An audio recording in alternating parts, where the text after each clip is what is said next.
The fiscal fight in Springfield continues, but it's not between the General Assembly and the governor this week. We'll talk about it next on Capitol View.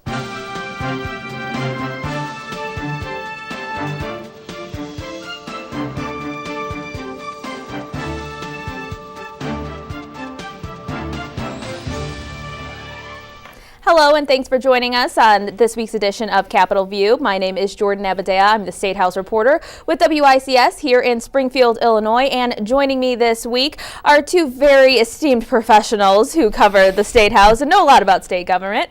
NPR Illinois' Brian Mackey. Thank you for joining us, Brian. Good to be here with you, Jordan. And Professor Emeritus Kent Redfield from the University of Illinois, Springfield. Thanks for being here, Kent. Good to be here also. All right, kind of a slow week in Springfield, guys. Not a whole lot happening. Let's start with the Senate's grand bargain, because Brian, you filed a story this week that I thought was very interesting.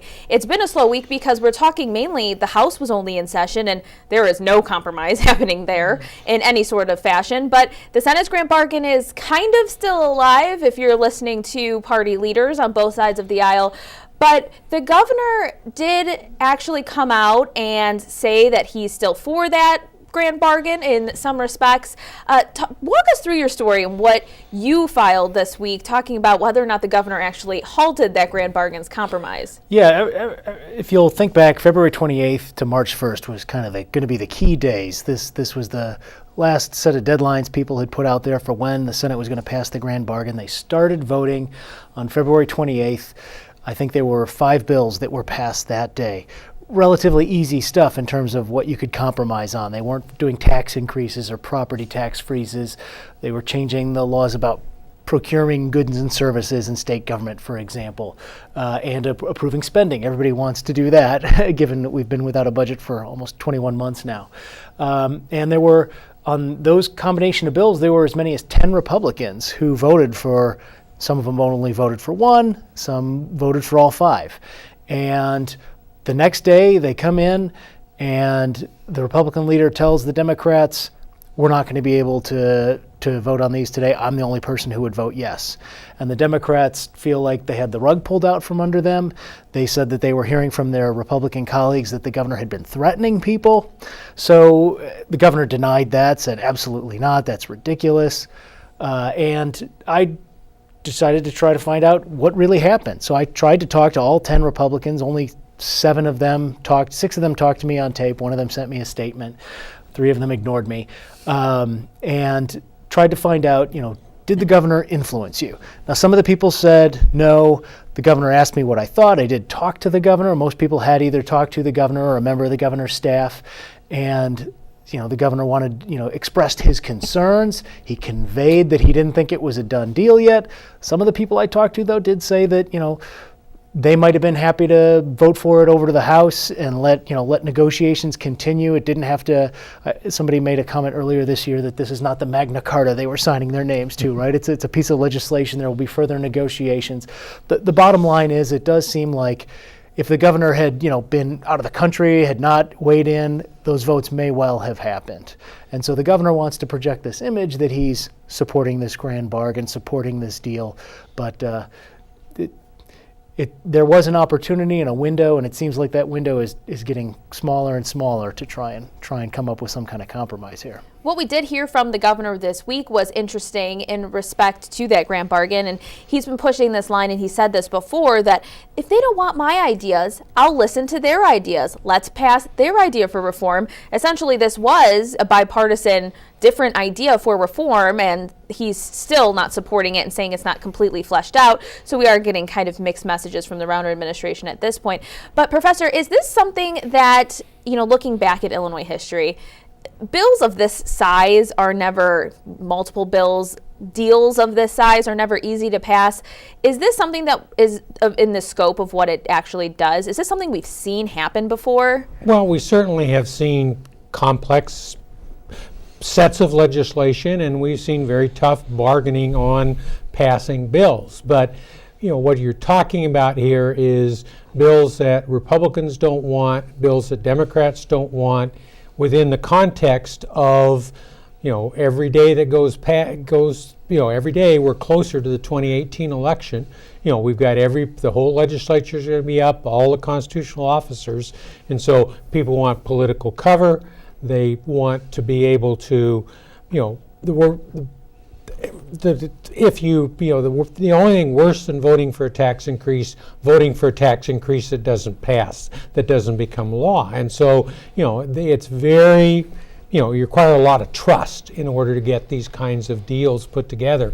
There's a huge lack of trust, and that's really the problem. Is you've got to have a clear set of goals, a clear agreement. The goalposts keep moving. Mostly it looks like on the governor's side, but the Democrats are, certainly not blameless in terms of kind of putting things out and pulling them back. But, if you don't have a clear agreement and a lot of trust, it's very difficult to put together. And that agreement is still stalled for right now. Let's talk a little bit about a personality fight that has replaced the Rauner-Madigan line that we heard for a few years. It's now Rauner against Mendoza. And that is something that I have just found interesting, because most people, if your state has a comptroller, probably couldn't name them. It's not a position that really gets much political play. But this is a huge moment in Illinois because she's controlling the checkbook. We have limited funds and no budget.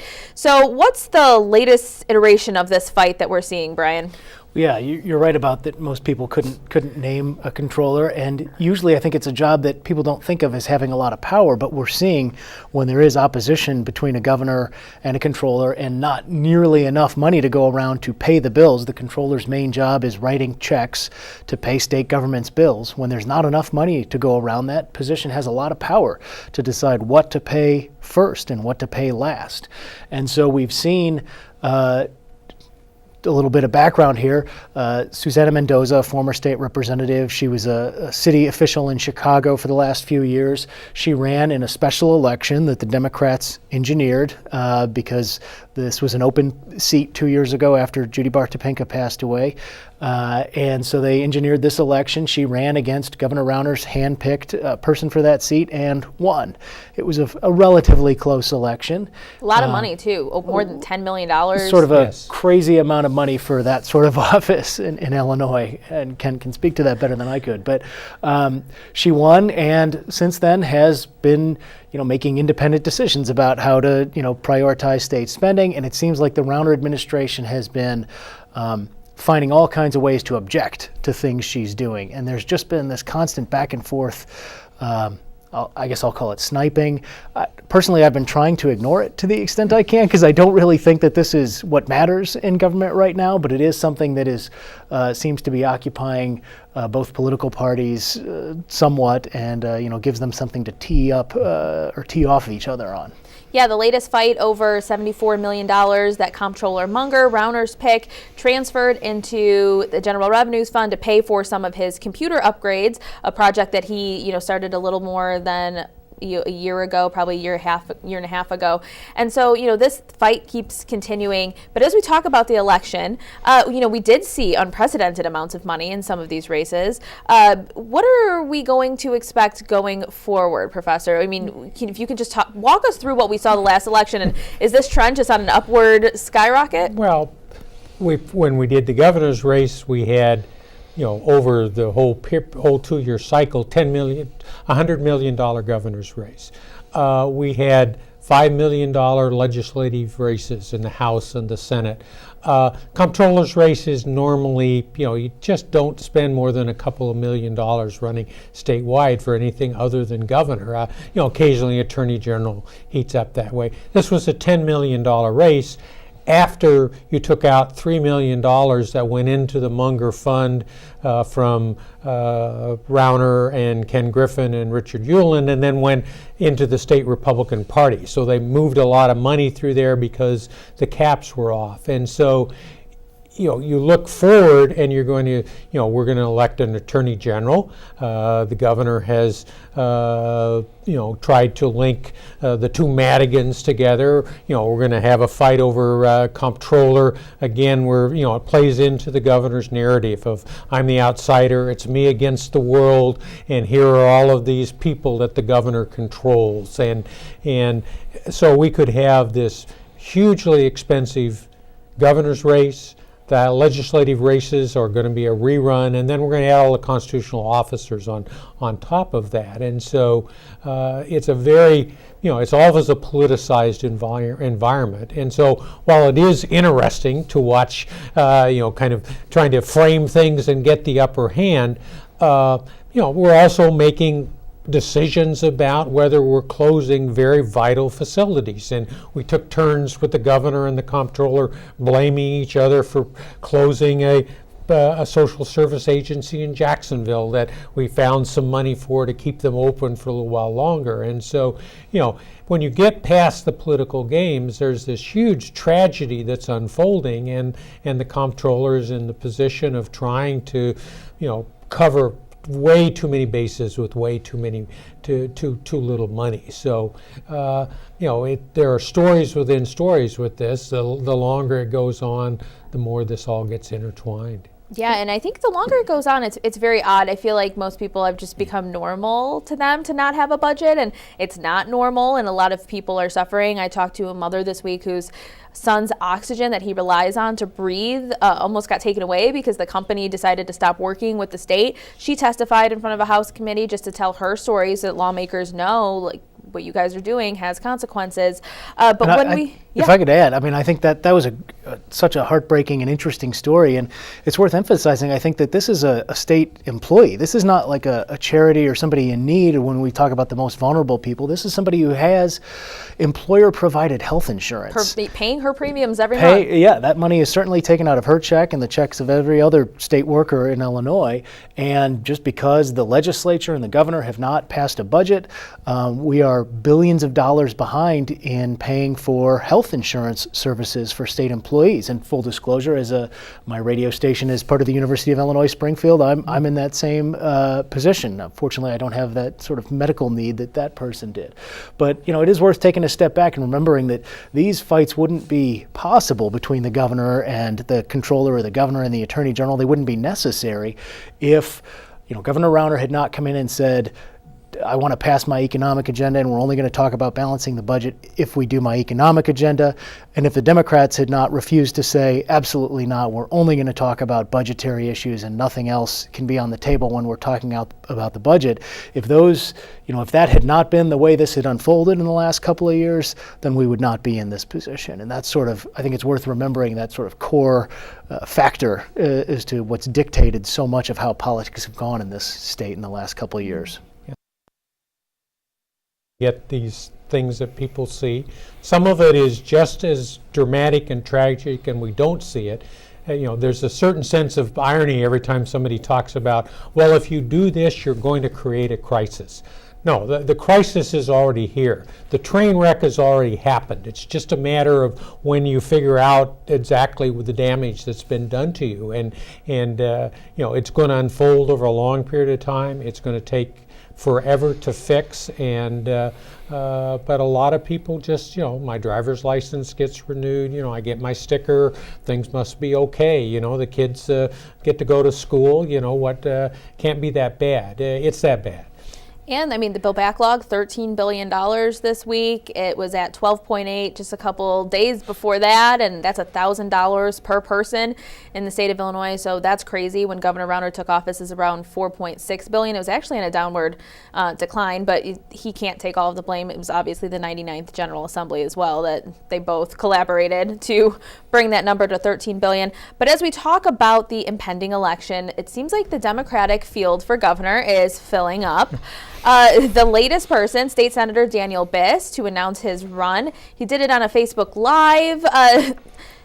Brian, tell us a little bit about who Daniel Biss is, what we need to know about him, and is he a serious contender at this point? I think he is. It's hard to rule almost anyone in that field out. There is left field, so to speak, and I'm not a comment on his political views, but who's a regional superintendent of schools down in the Metro East area. I don't think had a real high profile statewide, but Daniel Biss is a state senator. He's been in the legislature since 2011, I believe. He is a PhD mathematician, former University of Chicago math professor, and sort of styles himself in, I would say, the Bernie Sanders mold, a very populist. This is a people's movement. He had a lot of talk about getting the people to take back power from the wealthy elites. Some of his opponents are quite wealthy in the Democratic primary. One of them is Chris Kennedy, one of the sons of RFK, who's a businessman, been in Chicago for a long time, former chairman of the University of Illinois Board of Trustees. Another potential candidate, hasn't declared yet, is J.B. Pritzker, who's one of the heirs to the Hyatt Hotel fortune, and himself actually has a net worth in excess of Governor Rauner's. He's a multi-billionaire. So that would be as mind-blowingly expensive as our political races have been in the past. I mean, it's possible that we could see it just go even further through the roof in the future. There's also a Chicago alderman named Amaya Pawar, who's also running a sort of likens himself to FDR, says we need a New Deal in Illinois.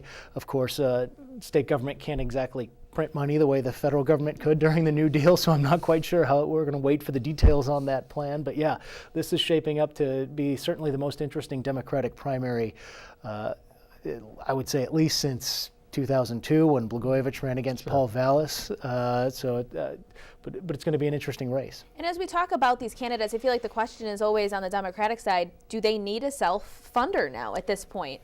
And you would, you would look at what happened in 2014, you would say yes, but because the governor's already put $50 million into his fund, and so that certainly makes a Pritzker or a Kennedy attractive. Now, it's a lifetime between now and when we get to the next election. If we have no budget going into the 2018 election, and this you could certainly have a situation where the governor is unelectable in terms of winning office. Now that would change, that would make the dynamic quite different. This is a state where the Democrats, the demographics, the history would say Democrats can pick up a seat here. We got a Republican governor, Democrats can pick up a seat. And so you're going to get outside union money, particularly and national money that's going to be interested in helping out whoever gets the Democratic nomination. On the other hand, the Republicans are going to look at what the governor has going on, and there's not going to be a lot of interest in spending money in Illinois when they've got vulnerable Republicans other places and stuff. So I wouldn't rule anybody. I think there's kind of upper tier and lower tier, but I certainly wouldn't rule Abyss out at this point. And about 80% of the Democratic primary vote comes out of that kind of northeastern Illinois section and stuff. And so it is, if you've got some presence, but it just, these are not proven statewide kinds of people. You don't know. Governor Rauner picked up on being a candidate, and when we'd had lots of self-funders that never figured out how to be a real candidate.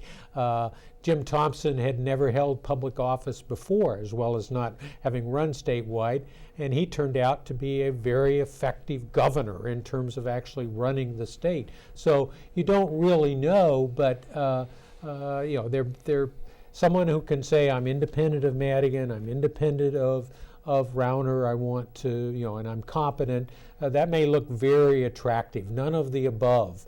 Anybody that smacks of any kind of incumbency, even an outsider governor may be in trouble if we don't get our act together in terms of the budget. As we talk about the narrative that's likely to play out in the next election, it seems like everybody's going to be tied to Speaker Madigan, whether or not they were a lawmaker.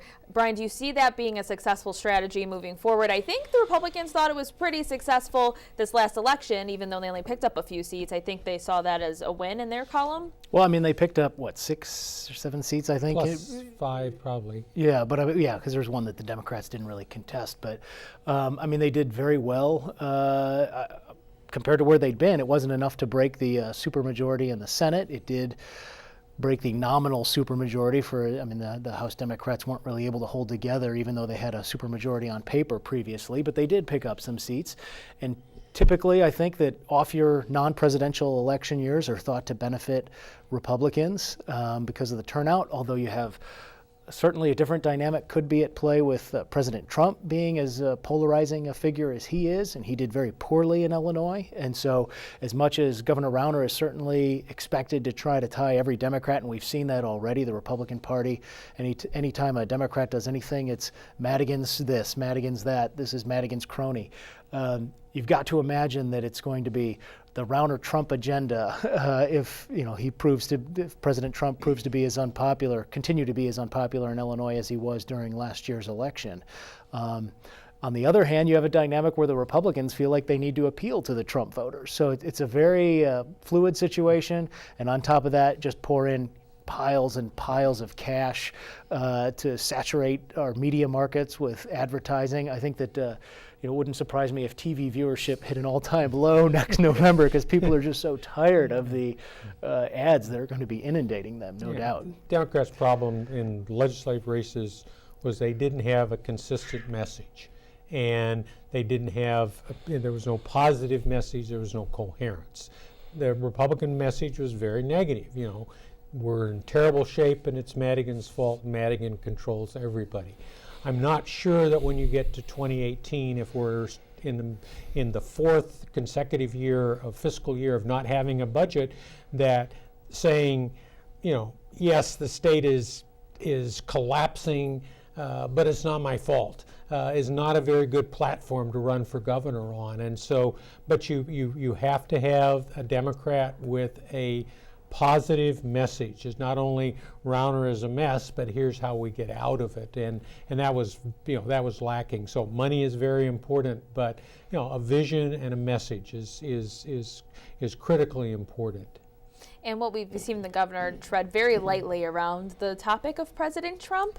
He did not endorse him during the election, would not answer questions, and he still is, I think sometimes doesn't even want to say his name as much as. Oh, he definitely won't say his name, and I might even quibble with that he didn't endorse him. He did at one point say he would support the nominee of the party because he was the leader, and then just refused to talk about it after that. And he has, when he went to Washington a few months ago for some kind of Republican governor's meeting, he avoided the White House reception. It's like he doesn't want to be seen with him, but there's also that dynamic where Trump's supporters are. Well, many of them are pretty diehard supporters of making America great again, or whatever it is they hope to get out of his presidency. And there's a lot of overlap there with the Republican base, and it's clear that Governor Rauner does not want to, he's walking between the voters who can't stand Trump and the voters who are enthusiastic about Trump and trying to figure out how to navigate that. Now, it's pretty unlikely, I think, that he's going to have any primary opposition, but it's an interesting dynamic, and it's so clear already. Even though he likes to say that, I don't pay attention to the polls, I'm not thinking about politics. I mean, I don't really think he's ever stopped campaigning. He continues to go around the state having campaign-style events, even though it's technically under the auspices of being the governor. He has very much seemed to have that on his mind, and in particular if you watch his social media accounts, it's clear that he is very focused on appealing to voters and sort of laying the groundwork for his reelection.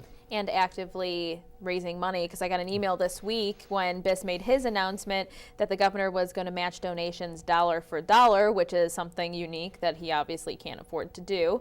One more interesting bill that came up this week, recreational marijuana should be legalized, regulated, and taxed, according to Representative Kelly Cassidy, and Senator Heather Stearns is sponsoring the Senate version of this legislation. Now, this is an interesting topic because, A, I'm sure it's going to bring out a lot of people's opinions, and it's a great talking piece. And B, I actually hear this from a lot of people who, when discussing the state's budget problems, say, why don't we just make weed legal and tax it? And they think that that's a great idea.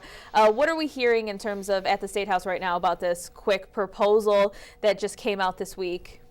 Yeah, I mean, they sort of framed it. I wouldn't put too much stock in the idea of this being a fiscal savior for state government. As you pointed out, the backlog of bills is $13 billion and going up. And they pointed out that in Oregon they collected $60 million in new revenue from tax on marijuana. That was last year. So I mean, this would not be a panacea, I guess, to solve the state's problems. And we've seen the governor, I think, be very cautious, if not skeptical, of efforts at decriminalization. There was a bill that he vetoed a few years ago on this point, and he wanted it changed to he thought it was a little too lenient.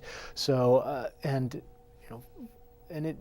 this is when we had medical marijuana put in. The sponsor of that said, "I'm not interested in legalization. That's a whole nother thing." So I do think that will be more of a political heavy lift. As much as Illinois is a Democratic state, a lot of the Democrats are somewhat conservative, in the small seat conservative. They don't like big, huge changes. This is not the most progressive state in the country, so we were a little slower on some of those things. Yeah, I think that's well taken. I mean, you see the blue on each coast and then Illinois in the middle, and to make assumptions about that we're California or New York is often incorrect. And this is a socially conservative state. The medical marijuana, the laws that we have are very restrictive. It's very tightly controlled. There's a lot of questioning of, in terms of the people that are trying to make it work economically, about how difficult it is, and from a physician standpoint,